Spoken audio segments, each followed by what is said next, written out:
Hello and welcome everyone, it is me, the Labao, also known as How to Do This, back for you with another deck profile. It's been a hot minute since I've done one of these, and I think pure Time Thieves is a very good way to return to these.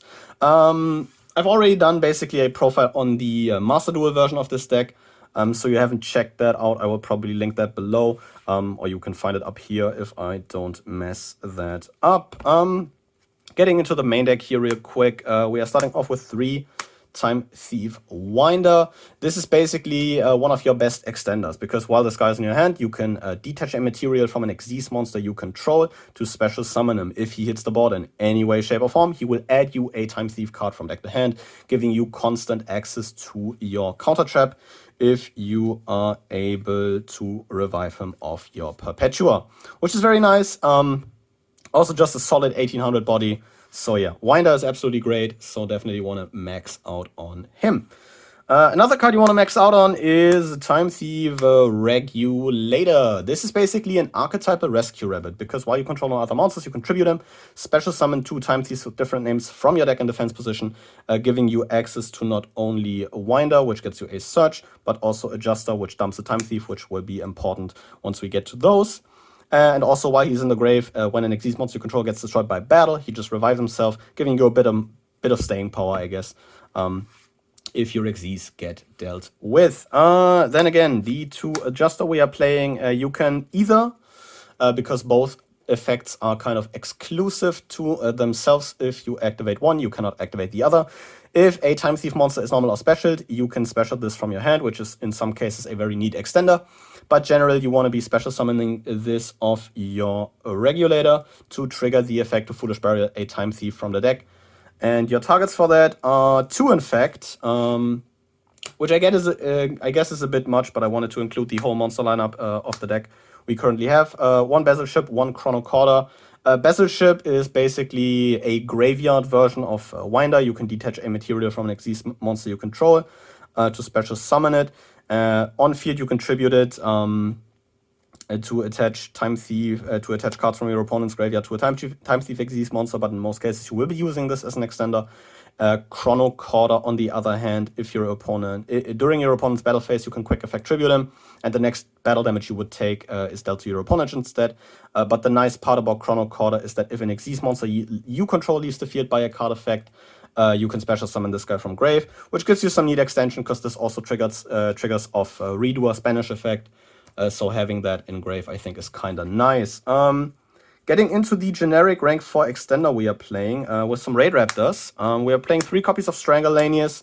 You can special this guy from your hand if you control a dark monster. All of your Time Thieves are dark, so this is basically just a free level 4 body, which is quite nice. And also, if you control another XYZ monster, you can special summon a Raid Raptor from the graveyard. This hasn't come up a lot, but I think still having Strangleanius is just a really solid rank 4 extender, is kind of nice, and has done amazing bits of work in playing and testing the deck.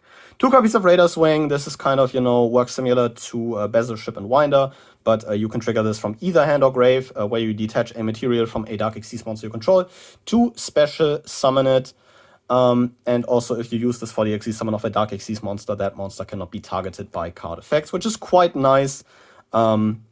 So yeah, having that additional bit of protection on your Time Thief XYZ is highly appreciated. This is basically it for the monster lineup, if it weren't for these guys. We are playing a Gamma package. This has some very nice incidental synergy with the deck, because if you... since Regulator tributes itself for cost, the moment you have Regulator normal summoned, you tribute it for cost.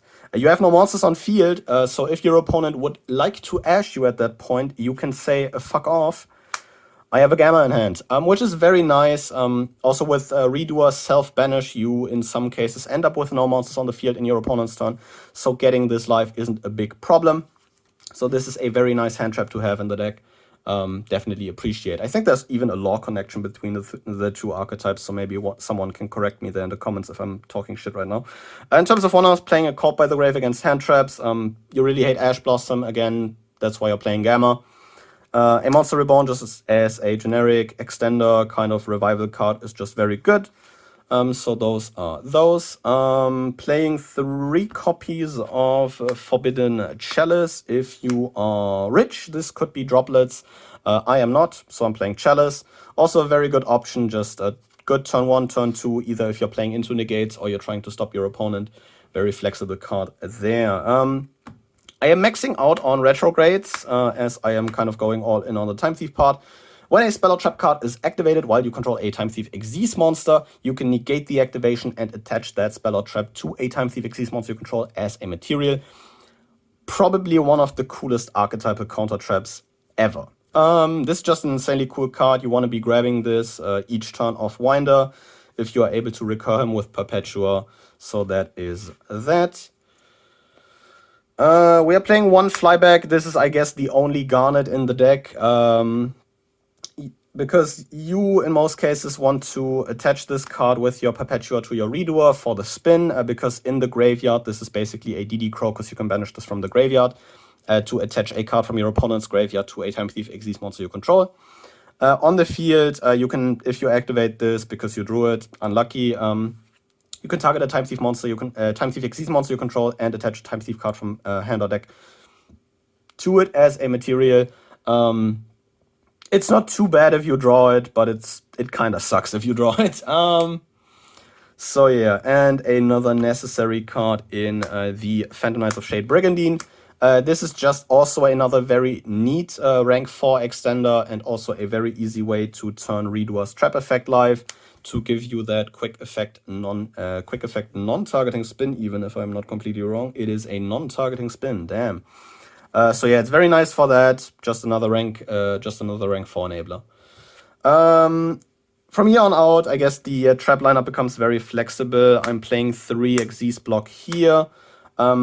This is, I guess, a budget alternative to Solemn Strike. So if you don't have Strike lying around, XYZ block is a solid alternative.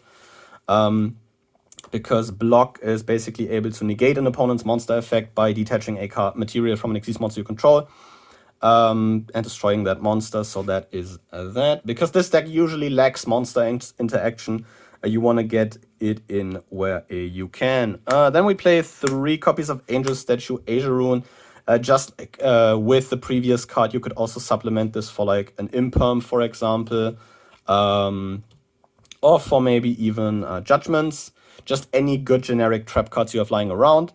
This is a trap monster. You special summon this is an 1800 monster that is level 4, which also has some archetypal synergies, as this would also be a trap you can put under your Redoer to get that spin effect. But yeah, if this is destroyed by battle while it's a trap monster, you destroy the monster destroyed by battle. And if your opponent would special summon a monsters while it is in your monster zone, you can even send this to the graveyard to negate the special summon, which is quite nice. So Asia Rune is definitely a cool, I guess, option for the deck if you don't have like that hugely of a budget. Capping off the main deck, I guess, is just Torrential Tribute. This is an absolutely amazing trap card. Wiping the board on the summon of any number of monsters is just really huge. So yeah, it's a great generic trap card. Again, just like with the previous ones mentioned, you could also be playing Imperms, you could also be playing Strikes, or you could be playing Judgments here. It really doesn't matter. Getting into the extra deck, starting off with 2 copies of the main man himself, Time Thief Redoer. This guy, during the standby phase, will steal the top card of your opponent's deck and attach it to himself as a material. And once per turn, you can quick effect detach up to 3 card types of materials from him to execute the following effects, depending on the card types you detached. If you detach the monster, he will banish himself until the end phase. If you detach a spell, you will draw a card. And if you detached a trap, which is the effect you want to make sure you get live, you can spin a face-up card the opponent controls to the top of their deck. Very powerful effect. He is just absolutely annoying to deal with, not only because he is able to banish himself until the end phase, but also because he is a great control tool if you are able to keep his trap effect live. Then his partner in crime, the Time Thief Perpetua. During the standby phase, you can detach a material from her to special summon a Time Thief monster from your graveyard, which is, the main way you want to be recurring your Winder each turn for those continuous adds. And also quick effect, you can target another Xyz monster you control, attach a Time Thief card from the deck to it as a material, so you want to be using the Perpetua to take from the deck. Let me find it real quick.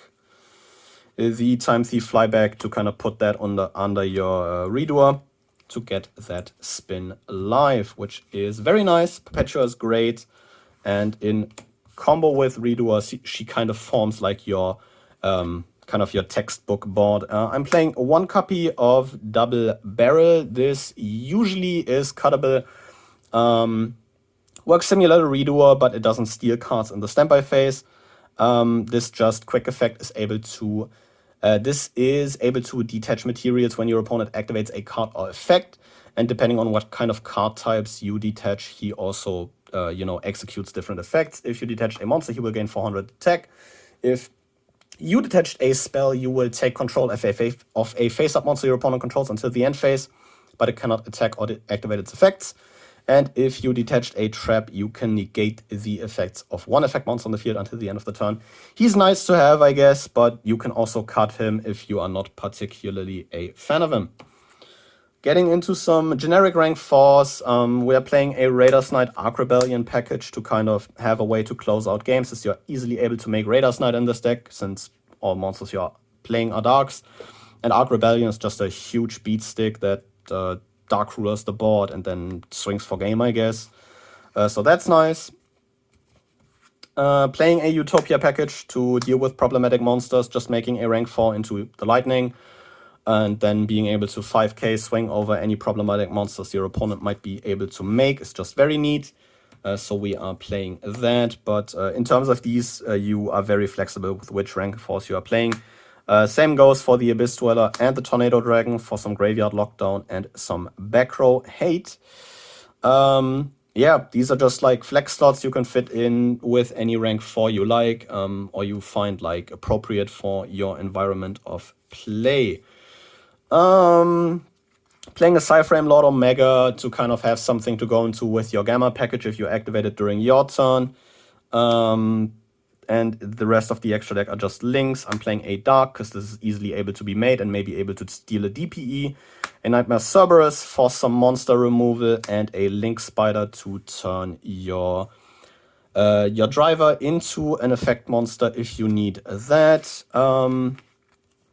But in general, after the Time Thief Xyz, the extra decks is, I'd say after these 5, the rest of these cards are kind of flexible. I'm playing the Cyframe Lord, of course, because I'm playing the Gamma package. But if you're not playing the Gamma package, which I would highly recommend you play, you don't need to play Omega. So yeah, this is basically my first pure take on Time Thieves, I think, on the channel. It's just an absolutely amazing control deck. This was what I played during the Xyz event and Master Duel, and yeah, this just worked rather well, so I was like, okay, yeah, why not make sure I have this in paper, because I just really like Time Thieves. Yeah, but with all that out of the way, let me know what you think of the deck down below. And yeah, I will thank you guys very much for watching, and see you guys again next time. But until then, goodbye.